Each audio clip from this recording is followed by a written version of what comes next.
السلام علیکم ناظرین، آج ہم بات کریں گے آٹزم پہ۔ یہ بچوں کی بیماری ہے، چھوٹے بچوں کی، جس کو ہمیں بچوں کے پیدائش سے لے کے اس پہ غور کرنے کی ضرورت ہے۔ اس کو کیا کہتے ہیں؟ ڈیولپمنٹل ڈس آرڈر کہتے ہیں۔ جب بچہ 1 سال کا ہوتا ہے تو یہ شروع ہو جاتا ہے، اس کا واضح اظہار شروع ہو جاتا ہے۔ تو اس میں 3-4 قسم کے مختلف پہلے ڈس آرڈر تھے، جیسے ایسپرجرس، آٹزم، ڈیولپمنٹل ڈس آرڈر، ڈس انٹیگریشن ڈس آرڈر، ریٹ سنڈروم۔ تو اب نیا جو ایک ڈائگنوسٹک ٹول بنا ہے، اس میں ان سارے ڈس آرڈرز کو ایک جگہ اکٹھا کر دیا ہے، اور اس کا نام ہے آٹسٹک اسپیکٹرم ڈس آرڈر۔ مطلب یہ ہے کہ ان کی بہت ساری چیزیں کامن ہیں۔ ان بچوں کے اندر ڈیولپمنٹ کے دوران جو بہت سارے سمٹم ہیں، بہت سارے ان کے جو بیہیویئر ہیں، بہت سارے جو ان کے پیرنٹس کو دیکھنے میں ملتی ہیں ایشوز، وہ ملتے جلتے ہیں۔ تو ایک بڑا اسپیکٹرم ہے، کوئی بچہ یہاں ہے، کوئی یہاں ہے، کوئی بیچ میں ہے، کوئی سویئر ہے، کوئی لیس سویئر ہے۔ اس لیے آسانی کے لیے اس کو ایک بڑے اسپیکٹرم میں ڈال دیا ہے۔ چونکہ یہ بچوں کا ایشو ہے اور ساری زندگی اس بچے نے بڑا ہونا ہے، سوسائٹی نے بھی اس کو بیئر کرنا ہے، پیرنٹس نے بھی کرنا ہے، اس لیے اس پہ خاصی ریسرچ ہو رہی ہے۔ ابھی تک جو ریسرچ ہوئی ہے اس کے حساب سے آٹسٹک اسپیکٹرم ڈس آرڈر میں جو آٹزم ہے وہ لڑکوں میں زیادہ ہے۔ ہر 50 میں سے 1 لڑکے کو یہ بیماری ہو سکتی ہے۔ لڑکیوں میں 4 یا 5ویں لیول پہ جاتی ہے۔ مطلب یہ کہ 250 لڑکیوں میں سے 1 کو ہو سکتی ہے۔ تو اس میں یہ ہے۔ کچھ اس کے علاوہ ریٹ سنڈروم ہے، وہ لڑکیوں میں زیادہ ہے۔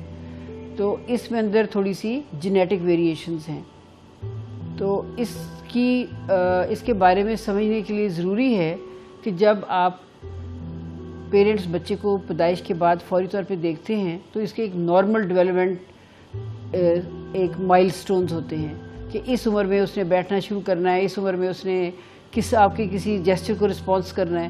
تو کوئی بھی ایسی بات جو دوسرے بچوں سے فرق لگے تو اس وقت فوری طور پہ ڈاکٹر سے رجوع کریں، لے کے جائیں اور دیکھیں کہ اس کو کوئی اس طرح کا کوئی پرابلم نہ ہو۔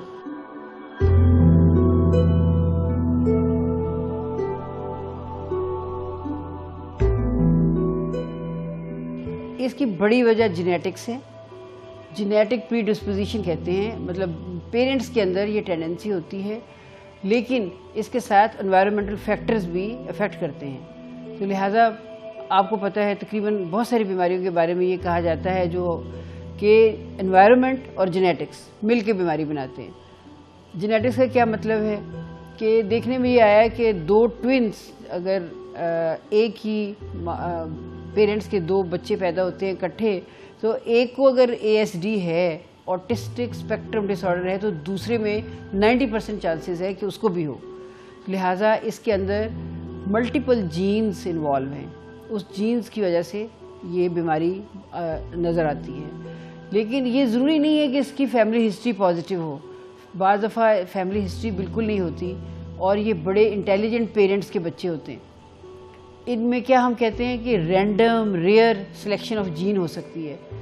آپ لوگوں نے سنا ہوگا کہ ڈارون کی تھیوری بیس کرتی ہے نیچرل سلیکشن پہ، کہ انوائرمنٹ میں وہ چیزیں سروائیو کرتی ہیں، وہ زندگیاں سروائیو کرتی ہیں، ویدر دے آر پلانٹس یا وہ جانور ہیں یا انسان ہیں، جو اپنے آپ کو انوائرمنٹ کے مطابق ڈھال لیں۔ تو اس میں ایک بعض دفعہ یہ ہوتا ہے کہ جینیٹک انفارمیشن جو ہمارے کمبینیشن جو کروموسومز کے بنتے ہیں، اس سے ایک انفارمیشن جاتی ہے، جس سے ایک بیہیویئر بنتا ہے، جس سے ایک انڈرسٹینڈنگ بنتی ہے۔ اس میں بعض دفعہ سڈن چینج آ جاتی ہے، جس کو ہم کہتے ہیں میوٹیشن۔ اگر تو وہ میوٹیشن ہے اچانک ہو جاتی ہے، بعض دفعہ ابھی تک ڈاکٹر اس کے اوپر بہت ریسرچ ہو رہی ہے، کیونکہ اسی میوٹیشن کے نتیجے میں آٹزم بھی آ رہا ہے کہ یہ ہارمفل میوٹیشن ہے۔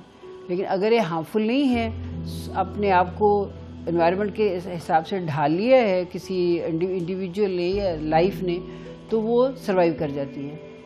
تو اس کے اوپر بھی یہ پریشانی کی بات نہیں ہے۔ ضروری نہیں ہے کہ پازیٹیو فیملی ہسٹری ہو، یہ بھی ضروری نہیں ہے کہ آپ کی کسی گناہ یا غلطی کی سزا ہو، ایسی کوئی بات نہیں ہے۔